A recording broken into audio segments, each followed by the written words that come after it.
it's very much contextual. What's authentic for me might feel not authentic from another person, maybe from a nearby town, right? So it really depends on who you are, what are your habits, what have you've been raised on. Expecting to have some answer, we have some questions from you. Anyway, now let me introduce our moderator, Mitchell Davis. Please, Mitchell. Mitchell is the Chief Strategy Officer of the James Beard Foundation, a cookbook author, a food journalist, and a scholar with a PhD in food studies from the New York University. Restaurant, we're talking about production, we're talking about import and export, or values when we're talking about sustainability and other aspects that are so important to eating today.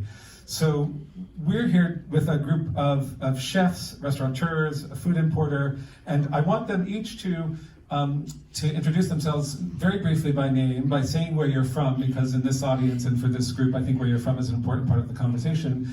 And then I want you to just tell me one thing that if you are sitting in a restaurant that you, an Italian restaurant that you think makes it Italian, or if it's easier to say that makes it not authentically Italian, what it is for you, because I know you have one, and we all have one. All of those of us who've spent much time in Italy have something that makes us feel like we're back there or not in a restaurant, wherever that may be. And so I'm just going to start at the end with you, Fortunato. My name is Fortunato. I'm the executive chef of Felidia for the last 25 years.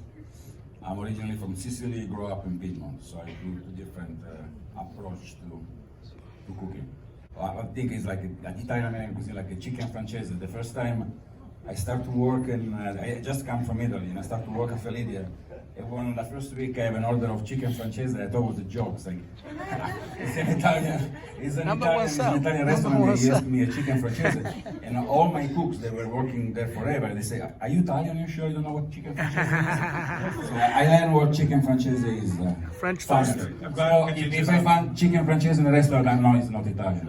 It might be Greek. The other answer is like spaghetti with tomato and basil done right is probably a good sign of Italian cuisine. It's one of the most difficult dish to make in a restaurant because it's so simple, there's no margin of any mistake. So it had to be made perfect with the best tomato, with the best spaghetti, with the best olive oil. So that's a good sign of Italian. Okay. So I'm Odette Vada. Right now I'm teaching the CIA students that they are doing their master course in Italian regional cuisine in Puglia, in Ugento, Puglia. And I was many years here in New York, the chef of San Domenico. What else? I think that I can smell I really smell the Italian restaurant. I really do. It's just, I don't know what it is. It's just the smell. When you enter a restaurant and you smell Italian cuisine or something else. I'm Stefano Masanti. I'm the owner of restaurant Il Cantinone, one Michelin star on the Italian Alps, just above Lake Como. And open only wintertime because it's a ski resort, and summertime I work in the United States, in California, Napa Valley. And for me, it's the same as that, the smell, of course. Yeah. Thank you. Back to you, Marco. I'm Marco Canora. I'm the chef and owner of Hearth Restaurant here in the East Village. I also own and operate a company called Brodo. It's a broth company. We sell broth in coffee cups at various shops throughout the city.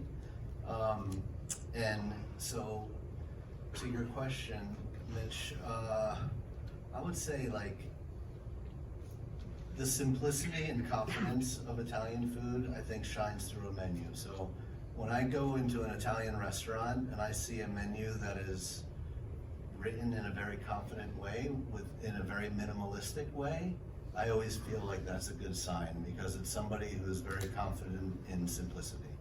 My name is Jordan Frozzoloni. I'm a chef at the Leopard de Artis, most recently.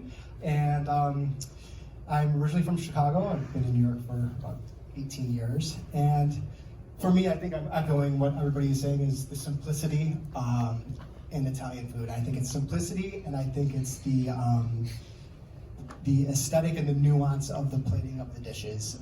It's very minimal, and the uncontrived plating and ingredient focused dishes as well. For me, authentic is also like almost what they say, the respect you have for the product, for what you cook and how to cook, how you cook it. No, I think there's a lot to be said about the way in which you treat the ingredients and the approach that you give to the ingredients. I get things from your backyard. If you wanted to be, if you wanted to create the authentic Tuscan experience, then you should get something that grows very close to you. And I think that's for a lot of regions throughout Italy. Like, they love the notion of local. And I spent some time at Cibreo, and one of the things that resonated with me most there was that there was a guy who came for the rabbit, and there was a woman who came for the ricotta, and there was, there wasn't, the chef's warehouse that gave you everything. And this idea of seeking out the best versions of the things in your backyard and supporting the community, I think there's an argument there that that's very authentic, and to do it here would not be very Italian. But a couple of things that he brought up to your question that I thought is very interesting is one, the idea that authenticity is incredibly personal to each and every person, because I have things that I grew up with, and that's authenticity and the definition of authenticity to me, and I'm sure everyone out there has their version of authenticity. So I think that that's an interesting point. For the clientele in New York City, we'll say, not just America and Italy, and it's not just the ingredients that are different, but the eaters are different. And I wonder if you could speak about the impact of the diners on the cooking.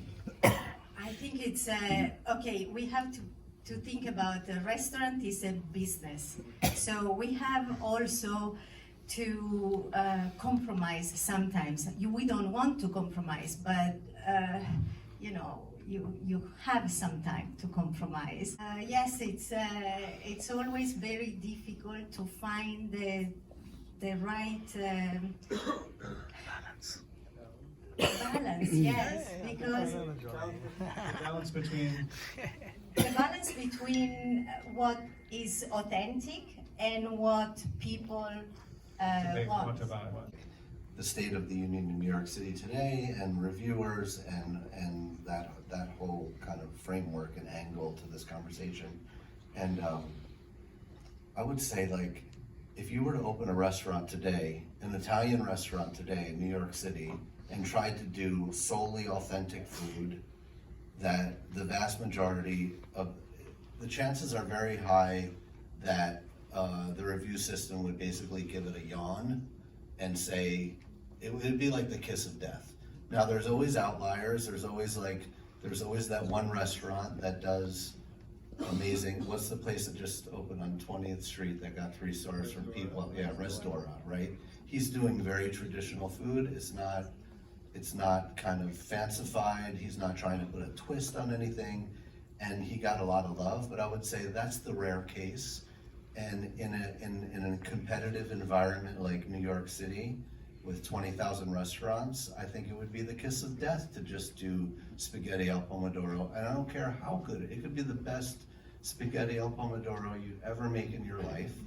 It would be written off as a yawn. And I'm just wondering where you think it's going and what you think the role of food will play, or what it'll be like 5, 10, 15 years from now. I know that's not a small question, but who wants to start? You laughed, so you start. I said this to you earlier. I think that, sadly, I think that it's just a matter of 5, 10 years where eating is going to become more of a choice. I think that we're very close to a time where you wake up in the morning and you decide whether you're going to embark upon meals or cooking or not, because you're going to have an option of getting your daily nutritional needs through either a drink or a pill. So I really believe that as that begins to happen, the entire food business is going to change dramatically. And what's going to happen is there's going to be an incredible increase in the premium price for handmade, authentic things. and we're starting to see it a tiny bit now, but I think it's gonna really accelerate. So you're gonna pay through your nose for an experience of chef making you pizzoccheri by hand. But I hope it's something we try to do at Felidia for a while now. The problem is try to find the value for the customer. I would like in 5-10 years, when you see a main course, you see more vegetable than meat or fish. So focus more on vegetable. I think vegetable, what really change every restaurant, doesn't matter if it's an Italian restaurant or French restaurant, is because the protein, the meat, lamb, more or less is cooked almost in the same way, besides the sauce and everything else. What really change every single dish are the vegetables. And dish on a plate should be vegetable and have a little bit of the meat. I think it's going to be cost-wise, also health-wise, is going to be much better. Obviously, you have to find a way the customer find the value. Why you have to pay $40-45 for 2 ounces of lamb and 8 ounces of vegetables? I am a little scared about the future. honestly. I was invited last week in Verona by a Norwegian company for a workshop. They produce food for farmed fish, organic, and the very interesting thing, they say that probably in 10 years we will eat only farm fish. So a lot of varieties that we are eating right now disappear, or they will be protected. We don't know. I buy the fish at Lake Como, and the fisherman says that every year the fish is reducing, and a couple of varieties disappeared because the temperature of the lake changed. So probably we will must be able to reinvent recipes and the food we serve, we cook. And then I agree with him, with Fortunato, about vegetables, because they are also easy to be farmed. Probably, I'm visiting in April a company in Holland. They produce microgreens. They invented the microgreens. I'm going to visit them, and they produce them in the dark, practically. So we will eat really very different food. But I'm sure about one thing: we will eat Italian. That's a good note to end on. I think sure. ... That's the question. Given time or location, authenticity is, or C1. Tethered to my family history. Okay, Emilio? I guess evokes a memory. Memory. We're helping you write your piece. It's very kind of all of us, including the moment. I think we should stop there. It's pretty peaceful, and I'm not Italian.